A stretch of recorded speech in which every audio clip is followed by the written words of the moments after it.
Kinabukasan ay tanghali na nagising si Elmo. Agad niyang hinanap si Kathy, pero wala ang dalaga sa kwarto nito. Napangiti siya nang makita ang bahid ng dugo sa bedsheet.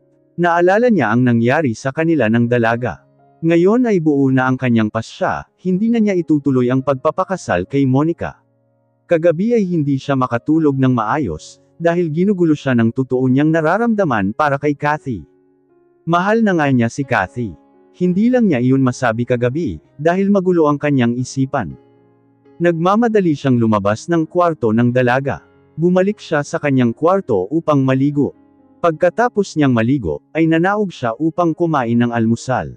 Naabutan niya sa dining room ang kanyang ina. Agad din umagaw sa kanbang atensyon ang nakahaing pagkain sa mesa. Hindi si Kathy ang naghanda ng kanilang agahan. Magandang umaga ma, bati niya sabay halik sa pisngi ng ina. Humugot siya ng silya at naupo.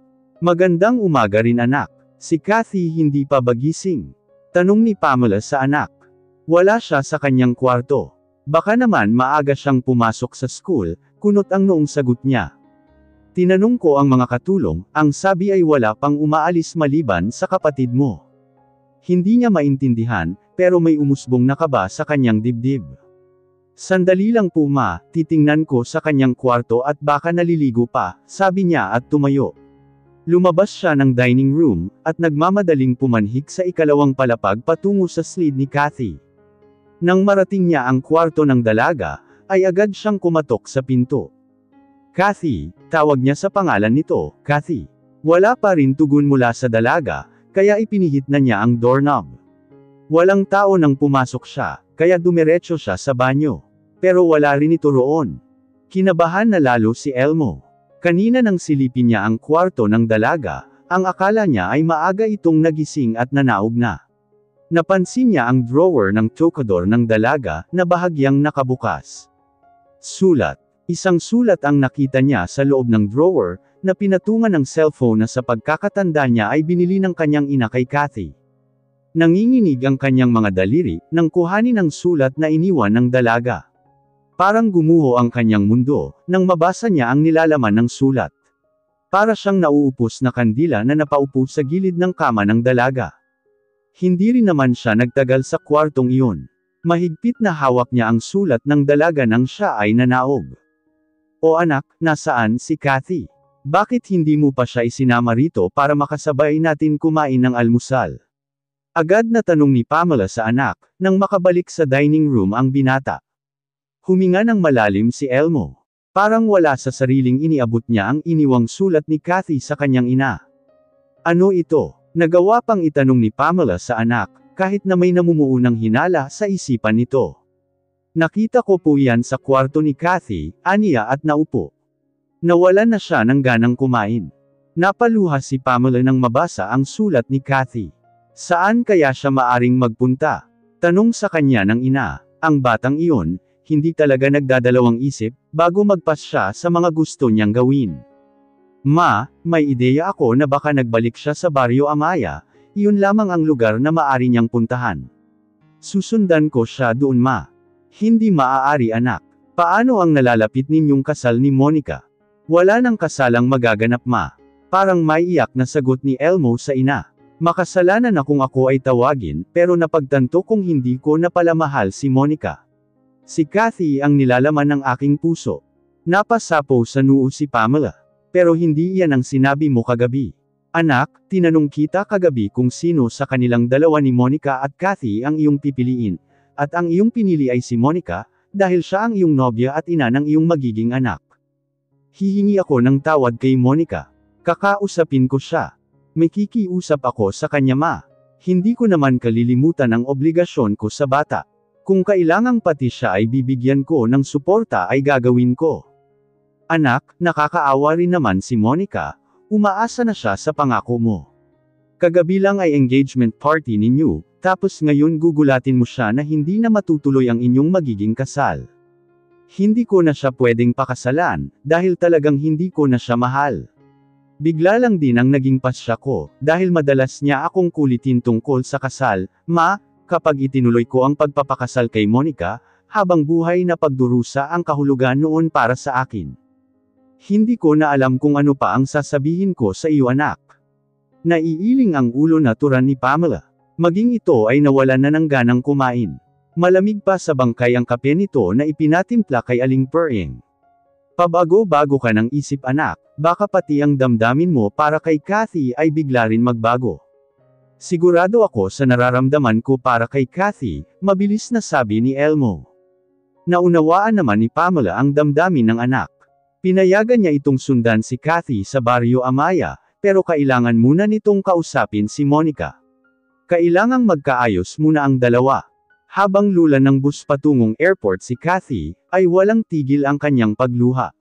Napamahal na sa kanya ang pamilya ni Elmo, ngunit hindi na niya kayapang pakiharapan ang mga ito, sa kasalanang ginawa niya kay Elmo at Monica. Labis ang kanyang kahihiyan na nadarama sa mga ito. Nagawa niyang pikatin ang binata sa kagustuhan niyang huwag matuloy ang pagpapakasal nito kay Monica. Naging sinungaling pa siya sa mga ito, nang sabihin niya ang nalalaman niyang lihim ni Monica. Hindi na niya pinagpilitan ang kanyang nalaman, dahil wala rin namang saysay. Hindi naman nag-aksaya ng oras si Elmo. Pagpasok niya sa opisina, ay agad niyang kinausap si Monica. Hindi ako makakapayag, bulyo ni Monica sa kanya. Kasalukuyang, nasa VIP room sila. Doon niya pinilit na kausapin ito. Hindi ko naman kayo pababayaan ng bata. Kikilalanin ko naman siyang anak ko. Pagak na tumawa si Monica. Kasal ang hiniling ko sa'yo, at nakapangako kang pakakasalan mo ako. Ano na lang ang sasabihin ng mga empleyado rito sa kumpanya mo, mga kamag-anakan mo at ng pamilya ko, maging ng mga kakilala natin, kapag nalaman nilang umaatres ka na sa magiging kasal natin. Sasabihin nilang inutil ka, wala kang palabre de honor. Monica, sana maunawaan mo naman ako, pakiusap ni Elmo. Maunawaan. Ulit nito sa sinabi niya. Talagang hindi kita mauunawaan, dahil pinatawag mo lang naman ako, para sabihin sa akin na hindi na matutuloy ang ating magiging kasal. Akala ko ba mahal mo ako? Anong dahilan at bakit bigla naman yata nagbago ang isip mong pakasalan ako? Patawarin mo sana ako, pero hindi na kita mahal. May ibang babae na ang nagmamay-ari sa aking puso. Gusto ko lang maging totoo sa'yo. Patda sa kanyang narinig si Monica. Si Kathy ba? Kunway may iyak na sabi ni Monica. Tumungo si Elmo. How dare you? Singhal nito sa kanya. Lahat na lang yata ng masasangsang na salita ay naibato na nito sa kanya. Hindi ko lubos maisip na madadala ka sa kalandian ng ampun mo. Monica, saway niya rito. Bakit? Totoo naman di ba? Nang uuyam na sabi pa nito. Nang dahil sa kanya, ay mawawalan ng tatay ang anak ko. Hindi ko naman pababayaan ang anak natin. Gagampanan ko pa rin ang pagiging ama ko sa kanya, kahit hindi tayo kasal. Paano ha? Paano mo magagampanan ang pagiging ama mo, kung hindi mo naman ako pakakasalan? Kung hindi tayo magsasama bilang mag-asawa, at maging isang masayang pamilya. Please Monica, subukan mo naman akong unawain. Si Kathy ang mahal ko. Hindi magiging matagumpay ang ating pagsasama bilang mag-asawa, kung walang pag-ibig na nag-uugnay sa ating dalawa. Napahagulgol ng iyak si Monica sa kanyang palad. Ikaw lang ang nagsasabing walang pag-ibig na nag-uugnay sa ating dalawa. Dahil ako, mahal na mahal kita Elmo. Umiiyak na sabi ni Monica. Hindi ako papayag sa gusto mo. Buntis ako kaya marapat lang na panagutan mo ako. Mahal mo man ako hindi, pakakasalan mo pa rin ako. Hindi na nakapagsalita si Elmo, nang patakbong tunguhin ni Monica ang pinto, at walang lingon-likod na lumabas sa VIP room. Hindi niya masusundan si Kathy, hanggat hindi sila nagkakaayos ni Monica. Kailangan niyang paulit-ulit na humingi ng tawad dito, dahil sa ginawa niyang pananakit sa damdamin nito. Naiintindihan naman niya, kung bakit ganoon na lamang ang galit sa kanya ni Monica. Kasalanan naman niya, pero buo na ang pasya niyang huwag itong pakasalan. Nagpupuyos naman sa galit si Monica, na nagtungo sa kanyang opisina. Bawat mahawakan nito ay ibinabato sa dingding. Hindi nito matanggap na sa isang iglap lang, ay biglang magbabago ang pasya ng binata. Kumpiyansa siyang ikakasal sila, dahil ang buong akala niya ay mahal na mahal siya nito at higit sa lahat, buntis siya. Hindi pwedeng mapunta sa wala ang mga plinano niya.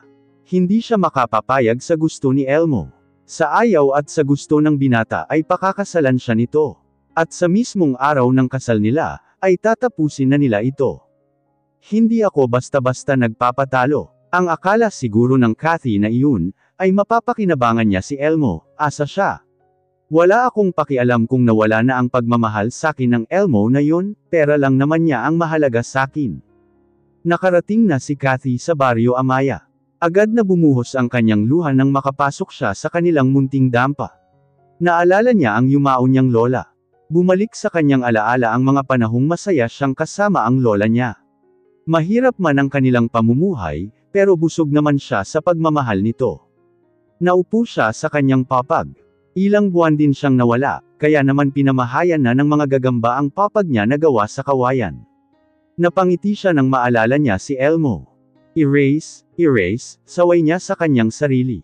Kaya nga siya naroon upang makalayo sa binata, ngunit nag-iwan naman ito ng alaala sa kanya. Ayaw na muna niyang isipin ang binata, dahil masasaktan lang siya. Kailangan niyang maging matatag ngayon, lalo na't mag-isa lang siya sa buhay. Kailangan niyang magpatuloy sa buhay, at itama ang kanyang mga pagkakamali. Saglit lamang siyang nagpahinga, at nagsimula na siyang linisin ang kanilang dampa. Katatapos lang niyang maglinis nang dumating si Mang Esteban, na bahagyang nagulat nang makita siya. Narito ka pala Kathy. Kailan ka dumating? Kasama mo ba si Elmo? Sunod-sunod na tanong nito sa kanya. Kaninang umaga lang po ako dumating rito, Mang Esteban. 24 oras din po kasi ang naging biyahe ko. Magalang na sagot ni Kathy. Pasok po kayo. Pumasok naman si Mang Esteban. Naging malikot ang mga mata nito, na tila may hinahanap. Hindi ko po kasama si Elmo, sabi pa niya. Maupo po kayo. Nagpatangu-tangu naman ang matandang lalaki at naupo.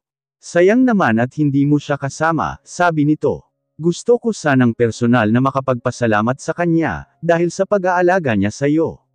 Kumusta ka naman na? Ayos lang po ako Mang Esteban, sagot niyang inabala kunwari ang sarili sa pagpunas ng maliit na orasan na nakasabit sa dingding. Abala po kasi si Elmo sa trabaho, kaya hindi niya ako nasamahan. Bakit ka nga pala umuwi rito sa ating baryo? Nag-alangan pa siyang sabihin ang binabalak niya. Mang Esteban, maari mo po bang hanapan ng bibili ang aming kapirasong lupa, kasama na itong aming dampa? Halatang nagulat ang mukha nito sa sinabi niya. Bakit naman ineng? Naupo siya sa upuang kawayan na nasa harapan nito. Kailangan ko lang po kasi ng pera, na magagamit sa ipapatayo kong negosyo, sabi niya kahit wala pa naman siyang naiisip kung saan gagamitin ang pera. Kailangan niyang maging matalino sa paggagamitan niya ng pera. Nahihiya na po kasi ako kay Elmo at sa pamilya niya. Pinag-aaral po nila ako, at kalabisan na po ang tulong na naibigay nila sa akin. Kung iyan ang gusto mo, bukas ay sisimulan ko na maghanap ng buyer itong lupang kinatitirikan ng inyong dampa.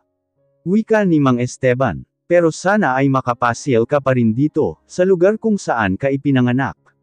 Bukas ang aming tahanan kung gusto mo nang matutuluyan, kapag nagbakasyon ka rito. Maraming salamat po Mang Esteban. Nakangiti niyang sabi. Gusto niyo po bang magmeryenda muna? May dala po akong isang lata ng biskat, magdala ka po sa bahay ninyo. Nako, hindi na. Salamat na lang ineng. Araw-araw akong napunta rito sa inyong dampa. Ang akala ko ay may ibang taong nakapasok dito sa dampa, dahil nakabukas ang mga bintana. Hindi na rin ako magtatagal at pupunta pa ako sa laot. Magdala na lang po kayo ng biskat, para may makain kayo habang nasa laot, anya. Tumayo siya at mabilis na kumuha ng plato, na paglalagyan ng biskat. Hindi na nakatanggi si Mang Esteban, nang iabot niya rito ang platong naglalaman ng biskat. Nagpaalam na itong aalis. Muli siyang naiwan mag-isa sa kanilang munting dampa. Nakaramdam siya ng gutom, kaya tumungo siya sa kusina para magtimpla ng kape. Sumusobra ka na sa akin Ersan, kumikamot sa bumbunan na reklamo ni Clyde sa kaibigan. Napakalayo naman pala nitong Barrio Amaya. Narito ako sa bayan kaya nakatawag ako sayo. Pero ayon sa tinderang napagtanungan ko, hindi raw abot ng signal doon sa aplaya. Narinig ni Clyde ang mahinang tawa ng kaibigan sa kabilang linya. I know, sagot naman ni Ersan sa kabilang linya. Kaya nga di ba hindi agad namin nalaman kung saan naroon si kuya, nang makaligtas siya sa kanyang killer. But anyway, anong balita? Positive. Narito nga sa Baryo Amaya si Kathy, at kasalukuyang nasa aplaya sa kanilang dampa. Pagbabalita ni Clyde, maswerteng nakausap ko ang isang matandang lalaki na nagngangalang Mang Esteban. At ayon sa kanya ay nagpapahanap sa kanya ang dalaga ng bibili sa kopiraso nitong lupa, kasama na ang monte nitong dampa. Bakit daw? Asisa naman ni Erson. Wala nang sinabi ang matanda. Buy it. Ano? I said buy it. Ulit ni Erson sa kabilang linya. Hindi ka naman kilala ni Kathy. Sabihin mo sa matandang lalaki na nakausap mo, na interesado kang bilhin ang lupa at dampa ng dalaga. Are you crazy? Agad na reklamo ni Clyde. Aanhin ko naman ang lupa at dampa. Wala naman akong balak tumira rito. Anito, magpapanggap ka lang na buyer. Magpalit na lang kaya tayo ng posisyon ng trabaho ano. Ang dami mo nang pinapagawa sa akin. Ngunit tinuwanan lamang siya ng kaibigan. Binabayaran naman kita, natatawang sabi ni Erson. Oo nga, discounted pa nga eh. Muling natawa si Erson sa kabilang linya. I'm going to be out of town over the weekend for business proposal. Mabuti ka pa-out of town na lang. Kailan mo ba ako pagpapahingahin? Aba, hindi na ako nakakapansyik sa dami ng pinapahanap mo. Don't worry, this will be the last. Gusto ko lang makabawi kay Kathy sa atresong ginawa sa kanya ni Kuya, sa pagpapatuloy ni Erson. Sige na, magpanggap kang buyer. Padadalhan kita ngayon ng pera. Hindi ko pa nga alam kung magkano ang halaga ng lupang pinagbibili ni Kathy ani Clyde, habang umiinom ng soft drink sa gilid ng tindahan. Sabihin na nating 100,000 piso. Mura lang daw dito ang lupa. Make it 200. Bakit pataas ang presyo? Hindi ba dapat pababa dahil tatawaran pa? Huwag ka ng maraming tanong. Kung more than 200,000, make it 300. Malulughi na sayo ang pabrika ng kuya mo, natatawang sabi ni Clyde. For your information, savings ko ang perang gagamitin mo pambayad kay Kathy.